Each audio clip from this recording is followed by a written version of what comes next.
guys, welcome back again to our channel, and today we're going to be unboxing the new release of the B360 motherboards. So this is a MSI, and it's a Gaming Plus motherboard with Mystic Light RGB. So yeah,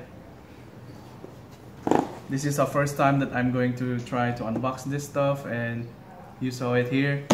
And as you can see, it's an Intel motherboard. So Intel chipset B360 inside.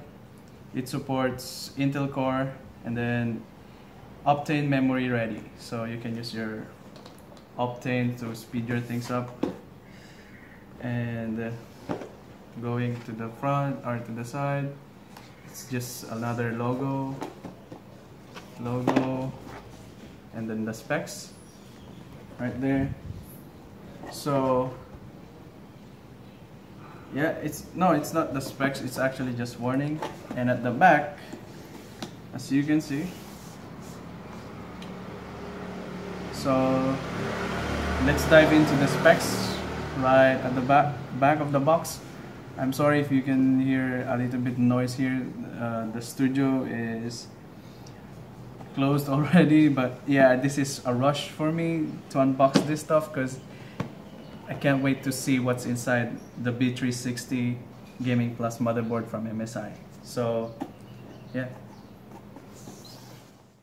moving on to the back side of the box, it says here it has DDR4 Boost 1.6 or 1.6x and steel armor 4 times slot strength. So you get the X16 slot with steel armor, and it has a Mystic Light support or Mystic Light, so customize your own colors right there. And what else? Gaming LAN, so it says dominate the game with lowest latency, 3.5 lower latency. So we'll see if you'll see if you get any gains from that. And turbo M.2, so it supports M.2, and Intel Turbo USB Gen 3.1 port, so you get one. Oh, USB 3.1 Gen 2. So we'll see. 2 times faster audio boost, sound that pulls you into the game. Yep. And easy debug LED, so you get your debug LED. It says it has a boot, VGA, DRAM, CPU. So you'll see which on your, if you're having problems, this one will show up, and then you'll know what's wrong with your build or something. It will give you a signal there. And then X boost, ready for gaming or streaming. And let's go to the specification. It says CPU support 8th gen Intel Core Pentium Gold Celeron processor. So yeah, you will be rocking the 8th gens. CPU socket LGA 1151, chipset B360 chipset, graphics interface. So it supports 2 times PCI-E 3.0 X16 slot, and supports 2-way Crossfire. Display, it has DisplayPort. DVI requires processor graphics, or yeah. So if you're going to use your processor as your main, or the motherboard as your main graphics driver, so it supports that. Memory support, it has 4 DIMMs, dual channel DDR4 2666, and expansion slots 4 times PCI-E X1 slot. And then for storage, we have 1 M.2 slot, supports Intel memory 5 times SATA 6 GB per second.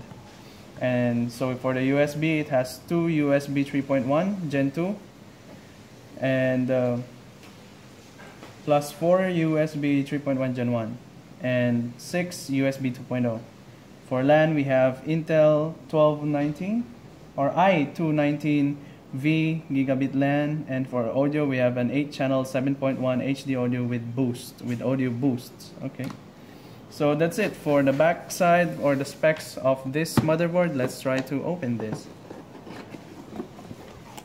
So from the box, as you'll see, this is the Thailand edition, and for Thailand edition, don't be surprised if there's a tear on the side of the plastic, because they did not open this up. They just put the Strax warranty right here, or Strax warranty.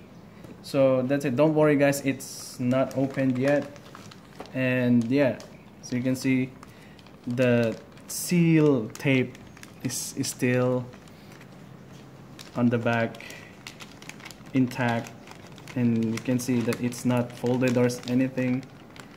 So let's just try to remove that first.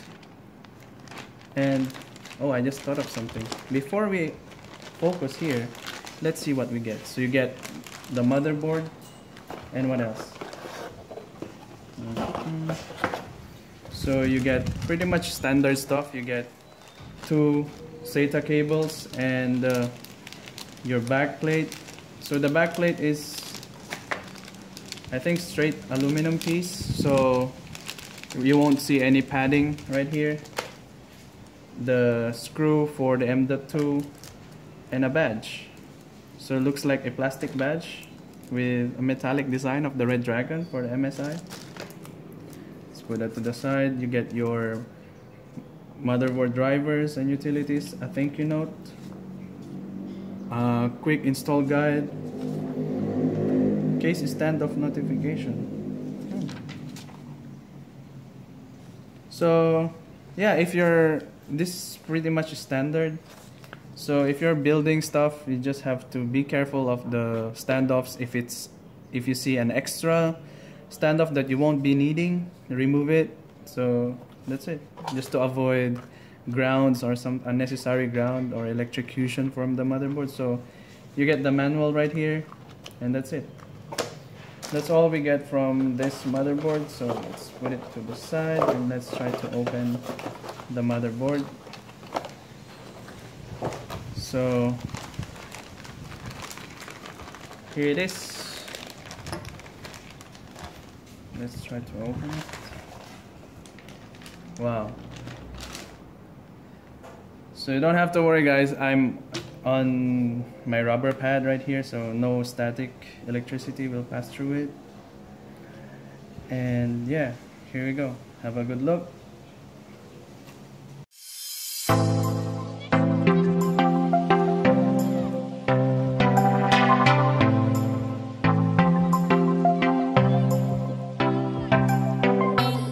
So going to the I/O ports first. So we get the mouse port there, the old one, and a USB 2.0 if I see, yeah, 2.0, your DVI slot, display port, USB Type-C, USB 3.1, so 1, 2, 3 slots, and then your Intel LAN, and the audio and microphone slots are there. So that's pretty much it for the I/O. And moving on to the back, so it has a black PCB. I think it's the new trend for motherboards now, that they have the black PCB. And oh, it says case standoff, keep out zone. So yeah, it's actually, this is the first time I saw this. So let's read the standoff notification. So it says, before installing the motherboard into the case, install first the necessary mounting standoff required for a motherboard on the mounting plate in the case. To prevent damage to the motherboard, any contact and mounting standoff between the motherboard circuitry and the computer case is prohibited, especially for unnecessary mounting standoff installation. The case standoff keep out zone signs will be marked on the back of the motherboard as shown below. Okay, so case standoff, keep out zone. So if I understand this well, it's connected to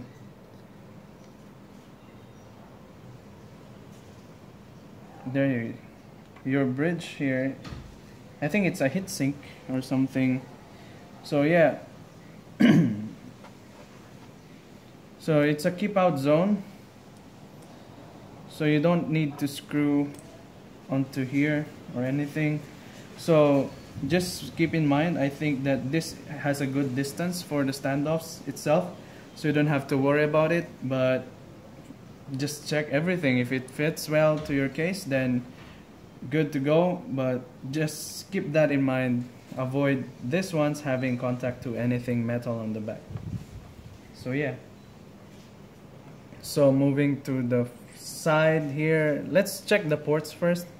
So as it says, we have 1, 2, 3, 4, 5 SATA ports, and so your sorry, excuse me. So we get your power slot, your 8X, and then your USB 3.0 port right here. And what else do we get? So, as I believe, if you can see it here, there are 4 DDR4 slots, but usually if you only have dual memory, so you need to use the red slots first. But if you have 4, then 4, 1, only 1. Usually it's either 1, 2, or 4. Nobody uses 3 now. Okay, so there we go. And then it has how many? So this one is the CPU fan slot. It has a pump fan or pump slot right there, which usually runs at full speed at all the time. But you can also use it as your case fan, system fan again. So we have 1, 2, 3 pump fan, and 4 right here. So we have 1, 2, 3, 4 up top on the half of the case. And then what else do we get? JFP1, where you put your case slots right there for the power, the HDD light, the power LED light, the reset switch, the power switch, and all of those lightings that you'll need. So it's here. And for me, I usually don't look at the manual when I build, but if they don't give me any information right on the board, what slots do I need, so I check them out, and they're pretty thoughtful that they included it over here already. And what else do we get? The speaker. If you still want that beeping sound where every time you boot up your computer, you can put it here. The speaker, the JUSB 1 port, or the USB port right here. You have 2 USB ports for the case, and another system fan. So that give us 1, 2, 3, 4, 5 right now. So 5 slots for your case fans, and then 1 pump fan if you need the pump fan. And yeah. Oh no, there's another system fan here. So that's a lot. 1, 2, 3, 4, 5, 6 slots for fans. So good job. And then you have your audio port right here. And there's this one, the Rgb Sync, or what do you call it on the for the MSI? They call it the Mystic Light. So if you have a Mystic Light support for your RGBs, you can plug it here, and it will sync up from the lighting of the motherboard to the lighting that you'll put on your case. So it supports that. If you have a long wire for your RAM, if your RAM has the Rgb Sync, so you can also use that. So again, this is an LGA 1151, so it can use 8 series or 8 gen motherboard or 8 gen CPUs as long as it has an 1151 socket. And then it has 2 X16 slots, but the other one is reinforced with stainless steel. I believe this is stainless steel as it says, or maybe aluminum. I'm not sure about what this metal that they used, but yeah, it supports it for your heavy graphics card right now. So I think as the time goes by, the 1080 Ti's, the 1070s, the up to 1060 I think, or only the 1070 or the 1080 is very heavy. The graphics cards are getting very heavy, but the 1030, 1050s, they're light enough. So good job there from MSI to give us extra support for them. And this plastic stuff down here is not also under quality. You can also say that it's quite thick, so it can support your heavier graphics card. So if you're planning to use both, then go. And you have 1, 2, 3, 4 PCI-E slots right here. And then what else? I think that's it. And all the cooling capacity or the cooling solutions for this motherboard, I think MSI went a great length to give us this premium aluminum blocks right here to keep our motherboard cool. So yeah, that's a big plus for you gamers out there who likes playing long time, so you don't have to worry about your motherboard heating up. So it's more focused on cooling your whole system down, or specifically your CPU, your graphics card, and that's it. That's all you need to keep this PC or your PC cool at the times. So that's it for the review of the MSI B360 Gaming Plus, and I hope you enjoyed our video. Please don't forget to like, share, or subscribe to our channel, and yeah, thanks for watching, guys. Peace out. See you again next time.